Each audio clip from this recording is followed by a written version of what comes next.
You may have heard that I spoke about the 8.5 billion rands worth of vehicles. Here's another stat for you. 4.9 billion rands worth of them are actually taken across the border to our neighbouring countries. Let's find out just how bad this is, apart from the monetary value and what's happening at our borders, and bring into the conversation, and a pleasure to have Dr. Nakampe Masiapato joining us this morning. Doctor, I appreciate the time. Border Management Authority CEO Commissioner. This is messy, isn't it? It seems like you just pick up a car that you like, one of those vehicles, you just drive across the border. Is it as easy as that?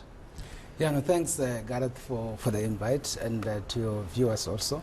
Let me just start by indicating that indeed that is a very serious problem, and in the context of the challenge itself, the most targeted areas, especially in terms of the exiting of those vehicles. One, it will be Bait Bridge through into Zimbabwe, as well as Lubombo through into Mozambique.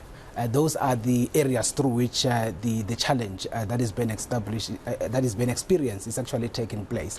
But of course, the majority of them actually exit through the borderline, not necessarily even on the port of entry, as it were. And I think you will be aware of the area called Mklawe Lingana in northern KZN. That is the area where most of those vehicles are actually being exited.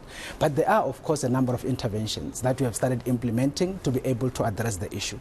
In terms of the borderline, you will be aware that we have deployed around 200 border guards who are now starting to work with members of the South African National Defence Force. Is that enough? 200? Doesn't sound like enough. Yeah, it's not enough, we agree, but of course it's because we are still in the transition as we speak, and we are hoping to increase those numbers in the next financial year. But the key issue is that the deployment of the border guards primarily is to be statically deployed in those vulnerable areas where these cars are actually being pushed through.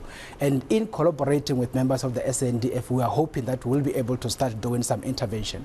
A typical example up to this point, I can confirm that since the deployment in July, just a few months ago, we're able to intercept around 27 of those vehicles, and ultimately we had to then hand them over to the police detectives to do further investigation on those issues, as it were. So, but otherwise we are hard at work to address the issue. Respectfully, 27 vehicles caught, which is great news. It doesn't sound like an awful amount, though. I mean, just how big a problem are you trying to overcome here? And I ask that when we talk, and I want to be clear, I understand this, Doctor, we're talking about border lines and border crossings. Border crossing is like Bait Bridge, Lubombo, where I had to take out my passport and go through the gate.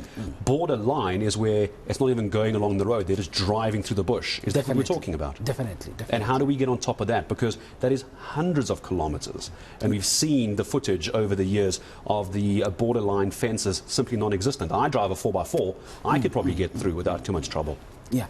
No, there are, like I said, a lot of interventions that we are doing, particularly in addressing the issue on the borderline in particular.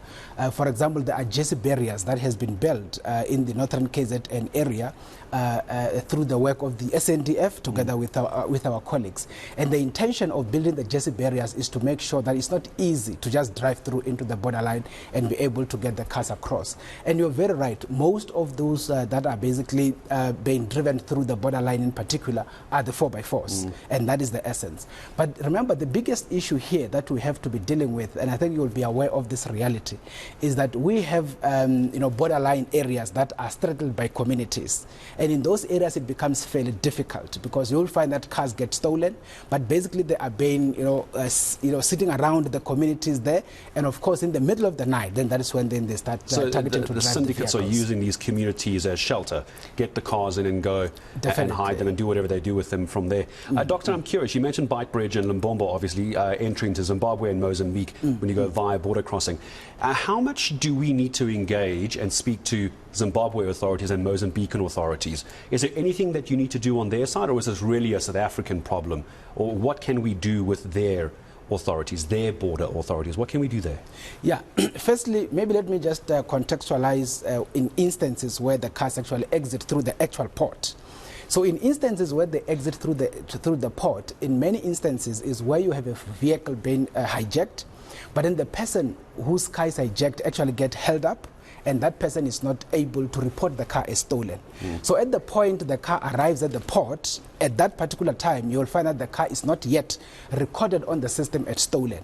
In those instances, people will come with fraudulent paperwork and they literally just drive through into the port. So at that particular point, you wouldn't say that the car is actually stolen per se because it's not yet reported. And of course, the syndicate know once the car has crossed, then they release the person and the person reports the car and the car is already out on the other side. So we're all entering into a kidnapping scenario while the vehicle's being taken. Definitely. So that's what is happening.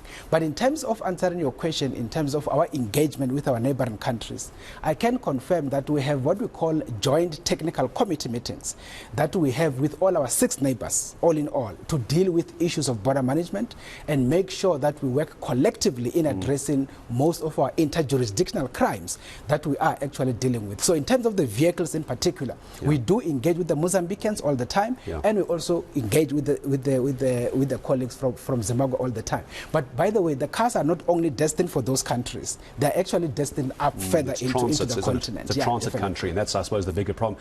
Doctor, I know you're very tight on time. Just allow me one last question. You mentioned 200 more border security guards coming in. If you had your way, regardless of budget, how many do you need? If the president said to you right now, Doctor, you can have all the money in the world, how many security guards and how much money would you need to get your job done, say, in the next year? I know it's an impossible question, but give me a number.